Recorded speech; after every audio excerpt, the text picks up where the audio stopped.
This morning, I want to debunk arguments with common sense. Number one, what's the first argument they make? We should be capitalists in thinking. Subsidy should never be in the playbook of a capitalist. Dead arguments. Number one, what's the most capitalist country in the world? United States of America. America gives $35 billion in tax breaks to producers of oil to be able to reduce the price at the pump. $35 billion every year. America pays subsidy, a production subsidy. First argument gone. Second argument, there's more money in the hands of the state, right? Mm-hmm. Second argument, in 2018, the fact they shared was 7.9 trillion.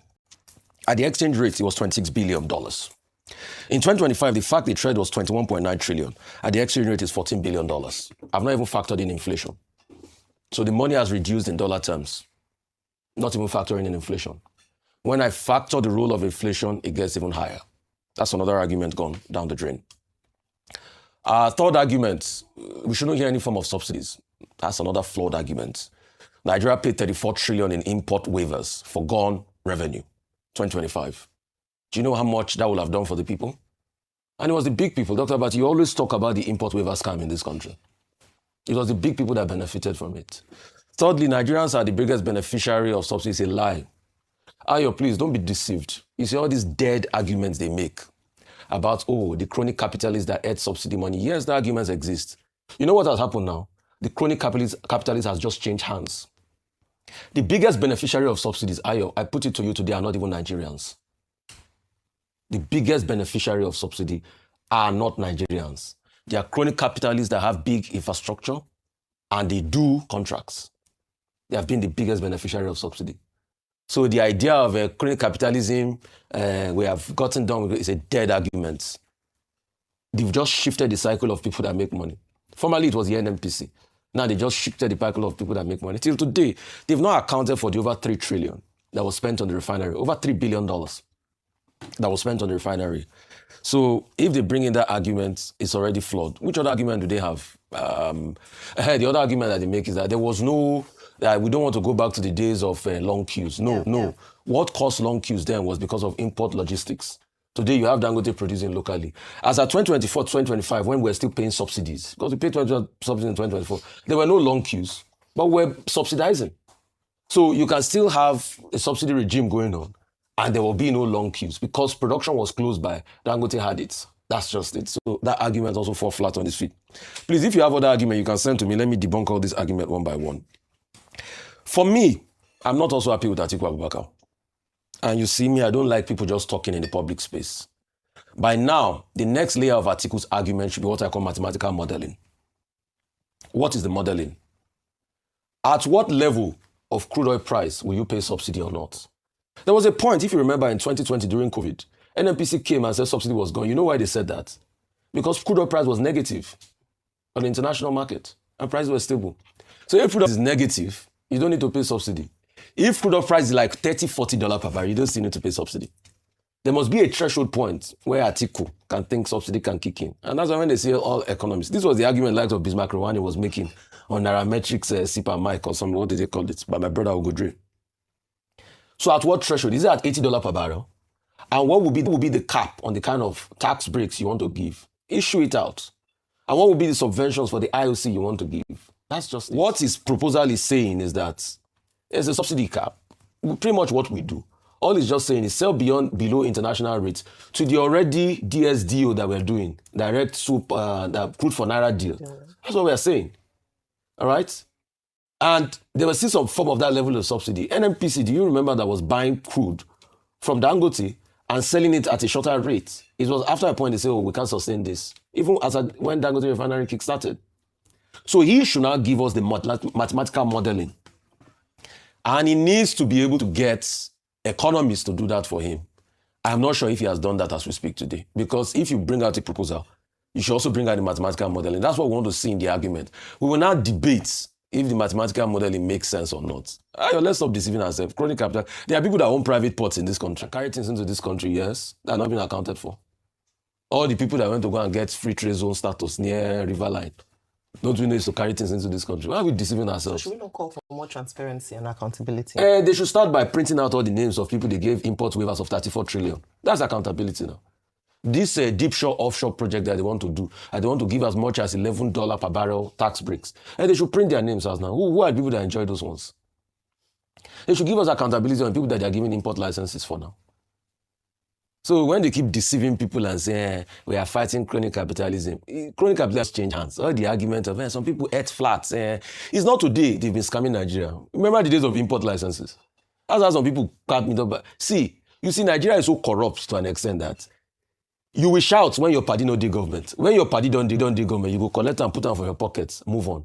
When your party leave government again, you go shout. That's what we keep doing.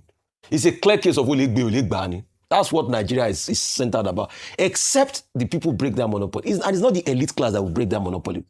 It's the people, except you break their monopoly of crony capitalism. You can't have trickle-down economics. The reason why people are suffering in Nigeria is that they have trickle-down economics.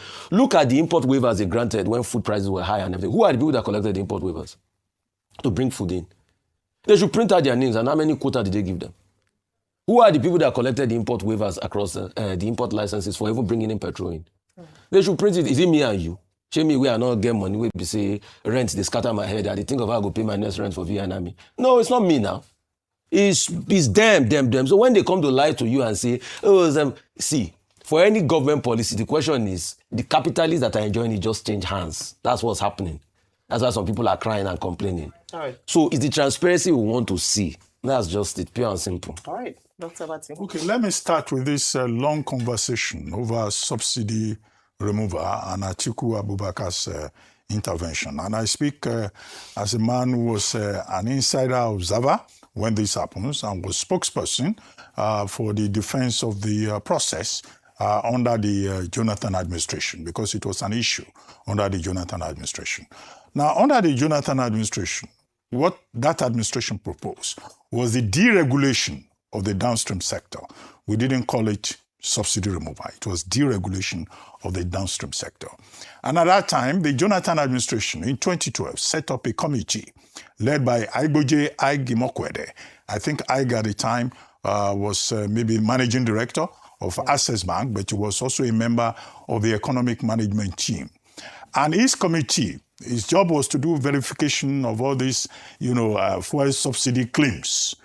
And that committee discovered that 21 companies were collecting money from Nigeria and making fraudulent claims under what they called, at the time, NNPC, as it then was, called it under recovery. Then, of course, that same committee, later, there was also another committee. Ngozi Okonjo-Iweala was the coordinating minister of the economy and minister of finance then. Another committee was now set up to look deeper. Again, it was the Igboje Imokwede committee working with the National Assembly, investigating all of this. That second committee further discovered that about 197 transactions relating to subsidy transactions had robbed Nigeria of up to about 232 billion naira. And within a space of about 2011, 2012 or thereabouts, that in fact Nigeria had lost money close to about $1 trillion. And it was on the basis of those findings that the Jonathan administration then decided on, deregulation of the downstream sector. And the focus was on the poor people, to stop the fraud being collected by, perpetrated by rich people, and to make sure that the poor people were protected. It is a matter of irony that the people who are in the saddle today were even the ones then who led the rebellion against the Jonathan administration. So in a sense, that this subsidy matter is still on the table, it's a subtle reminder of, a vindication. Again, you may say, maybe I'm in an interested party, of the vindication of the Jonathan administration. The second issue I would like to address is that some people have been saying, why is Atiku